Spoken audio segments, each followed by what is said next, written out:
Ministry of Public Security launches 40-day campaign to build homes and schools in flood-hit Nghệ An.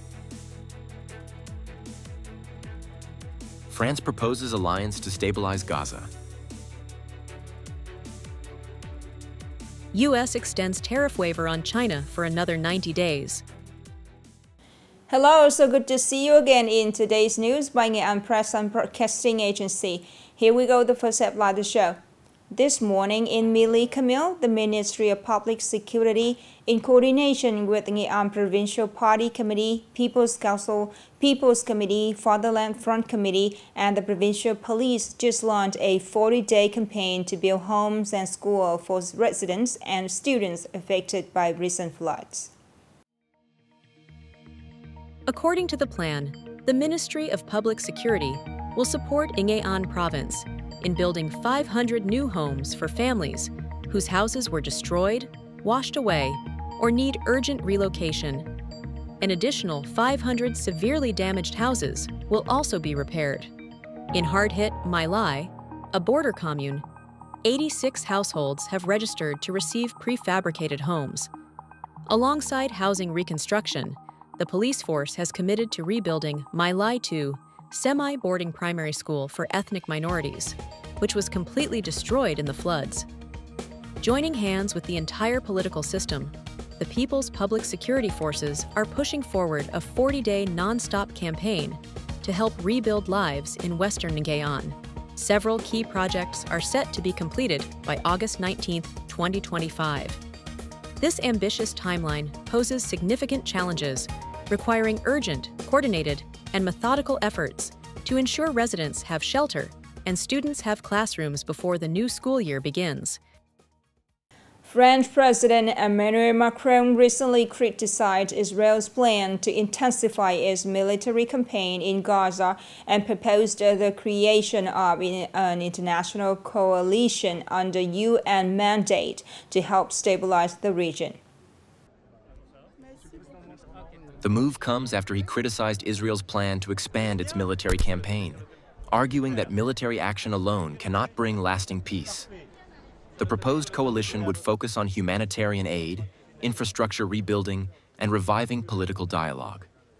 France is urging the international community to join efforts to prevent further escalation and restore stability in Gaza.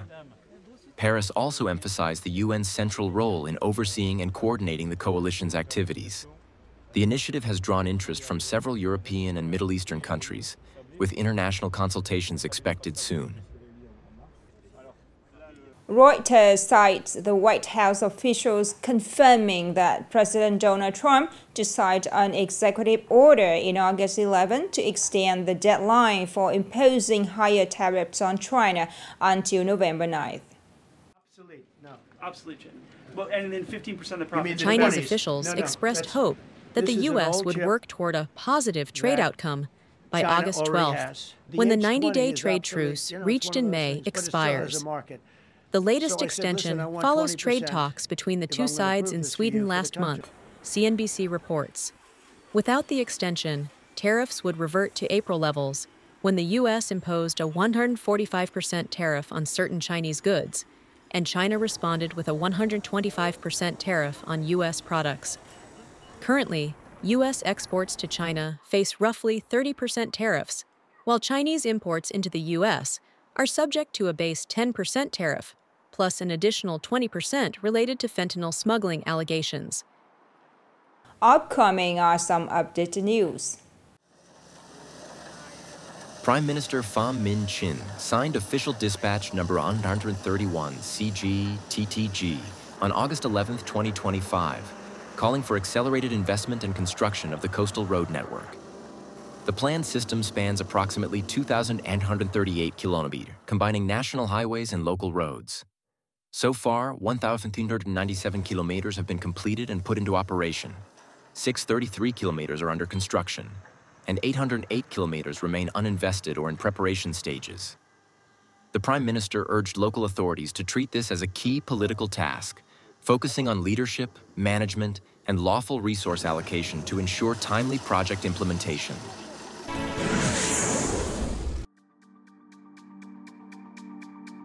the government has proposed collecting biometric data, including facial images, fingerprints, iris scans, and voice recordings, from inmates upon admission to prisons for management and storage purposes.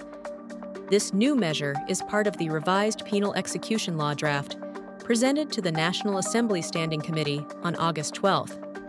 Deputy Minister of Public Security Le Quoc Hung emphasized that the policy builds on existing regulations and aims to support management without violating human rights. He also noted that ordinary citizens voluntarily provide biometric data to state agencies for bank accounts, tax, and business management.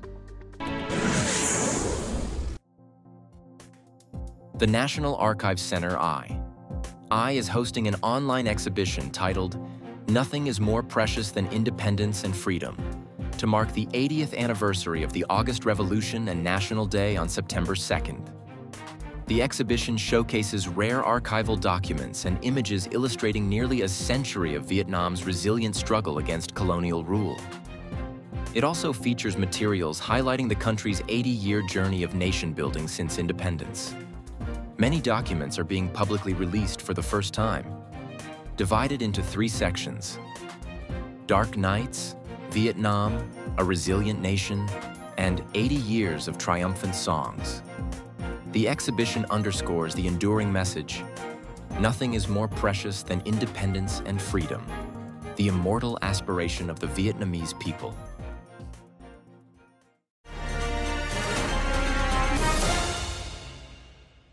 After historic floods in western Nghệ An, many local residents are facing a shortage of clean drinking water.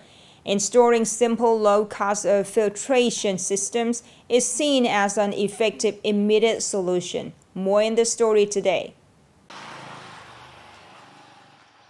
Last week, a volunteer group from Hanoi installed 40 water filtration units for communities, schools, and administrative offices facing clean water shortages. Residents are currently using untreated natural water. We want to provide affordable, simple, and easy-to-install filtration systems to help them treat water locally. The filtration devices consist of a basic pre-filter and a fine filter, costing between 2 to 4 million VND depending on capacity. Installation takes just 30 minutes, and the filtered water meets clean water standards. Water from streams often contains bacteria and other harmful elements, so having this filtration is wonderful. If each household or every 2 households could have one, it would be very helpful. This is a meaningful project for our school. We no longer worry about hygiene when using water. Such practical solutions need wider adoption. Beyond providing clean water, this initiative demonstrates an effective and meaningful form of aid from Hanoi volunteers to disadvantaged communities. Now is the end of the show today. Thank you so much for your attention. Goodbye and see you later.